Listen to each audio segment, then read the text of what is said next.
Perbandingan pemanfaatan teknologi tradisional dan modern dalam bertani. Teknologi tradisional.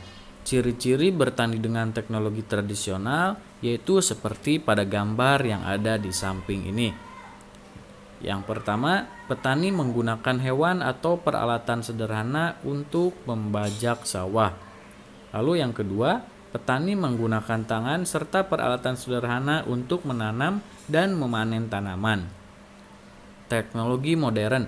Ciri-ciri bertani dengan teknologi modern yaitu seperti gambar berikut ini. Yang pertama, petani menggunakan mesin traktor untuk membajak sawah. 2. Petani menggunakan mesin perontok seperti perontok padi.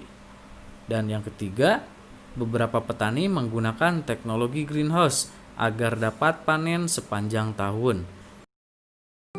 Kegiatan ekonomi dalam proses menghasilkan beras.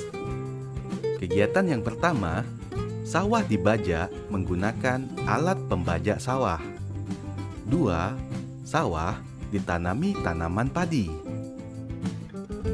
3. Padi dipanen oleh petani. 4. Petani menjemur padi. Berikutnya, yang kelima, beras dikirim ke pedagang berbagai wilayah. Dan yang keenam, nasi siap dikonsumsi. Kegiatan ekonomi dalam proses pengolahan padi menjadi beras yaitu sebagai berikut. 1. Produksi.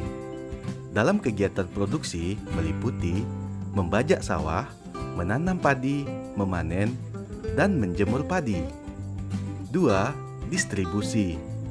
Dalam kegiatan distribusi meliputi mengirimkan beras ke berbagai wilayah. Dan yang ketiga, konsumsi. Konsumsi yaitu beras dibeli oleh konsumen untuk dimasak.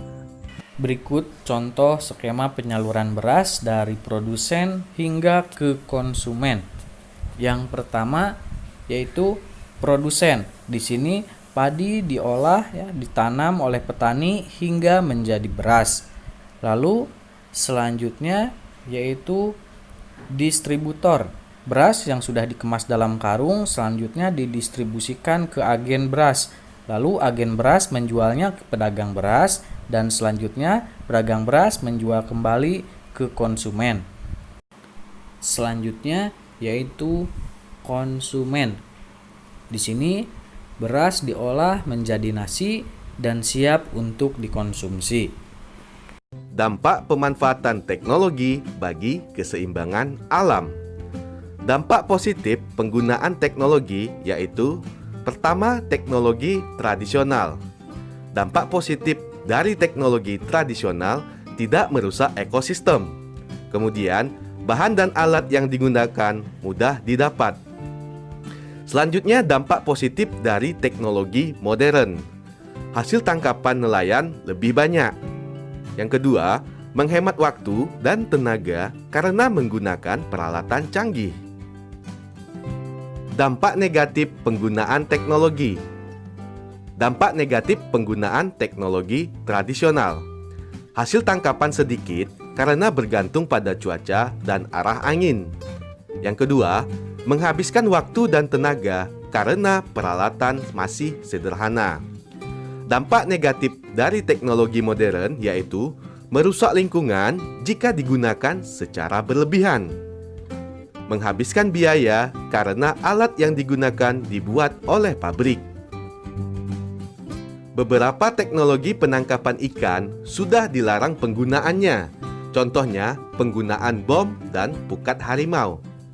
Akibat penggunaan bom ikan. Bom mengandung bahan kimia yang dapat mencemari laut. Ledakan bom menghancurkan terumbu karang dan ekosistem di bawah laut. Ledakan bom membunuh semua hewan laut di sekitarnya, termasuk anak-anak ikan dan terumbu karang. Penggunaan teknologi yang dilarang penggunaannya yaitu pukat harimau. Akibat penggunaan pukat harimau. Pukat harimau yang besar dan berat dapat merusak terumbu karang dan ekosistem laut. Hewan laut lainnya ikut terjaring sehingga jumlahnya semakin berkurang atau punah. Anak ikan ikut terjaring sehingga mengganggu kelestarian berbagai jenis ikan. Hal-hal yang perlu diperhatikan supaya keseimbangan alam tetap terjaga. Yang pertama, tidak menangkap ikan secara besar-besaran. Kedua, tidak menggunakan bahan peledak atau racun. Tiga, tidak menggunakan pukat harimau. Dan yang keempat, penghematan sumber daya alam dalam kehidupan sehari-hari. Yang pertama, tidak merusak bangunan seperti rumah dan sekolah. Kedua, menanam tanaman sayur dan buah di halaman rumah. Tiga, menggunakan kursi dengan baik dan tidak merusaknya. Yang keempat, melakukan penghijauan. Dan yang kelima, menggunakan barang sesuai kebutuhan. Contoh kegiatan menghemat penggunaan sumber daya alam. Menghemat air saat mencuci. Contoh yang berikutnya, hemat saat menggunakan kertas. Kegiatan ekonomi pembuatan kertas. Perhatikan skema pembuatan kertas berikut. 1. Kayu dikupas kulitnya dan dipotong kecil. Lalu yang kedua, potongan kayu dicampur bahan kimia menjadi pulp. Lalu yang ketiga, pulp diberi pemutih supaya kertas menjadi warna putih. Dan yang keempat, pulp masuk ke dalam mesin pembuat kertas. 5. Kandungan air dalam pulp dihilangkan dengan mesin pres. Selanjutnya, 6. Kertas dicetak untuk menghasilkan kertas dengan ketebalan tertentu. Dan yang ketujuh, kertas yang sudah jadi digulung dan siap digunakan. Jenis-jenis pekerjaan dibedakan menjadi dua. Yang pertama, pekerjaan yang menghasilkan barang. Pekerjaan yang menghasilkan sesuatu berupa barang yang merupakan kebutuhan masyarakat. Yang kedua, pekerjaan yang menghasilkan jasa.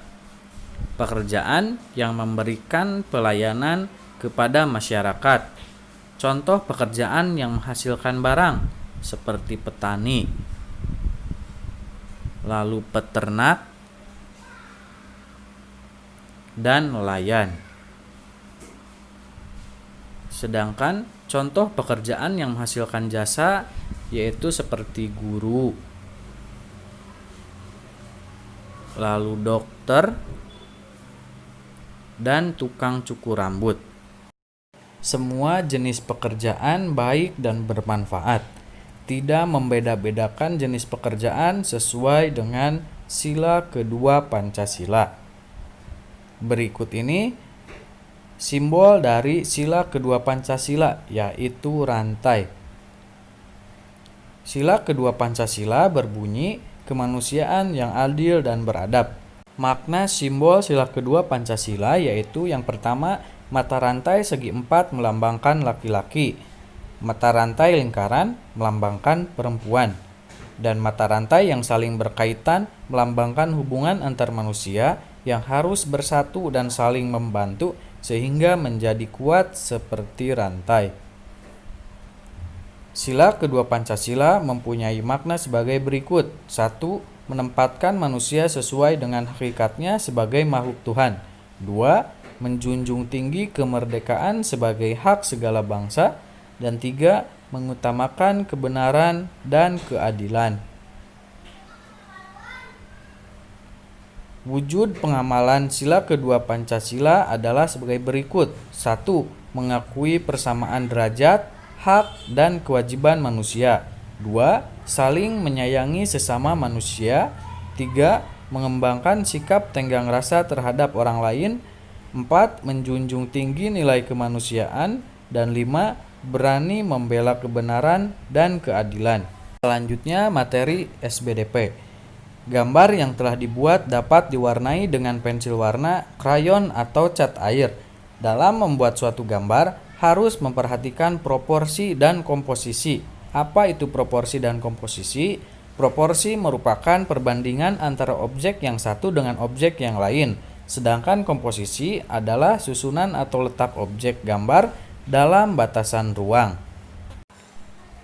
Berikut Bapak tampilkan contoh gambar rumah yang sesuai dengan aturan proporsi dan komposisi. Sekian untuk materi hari ini.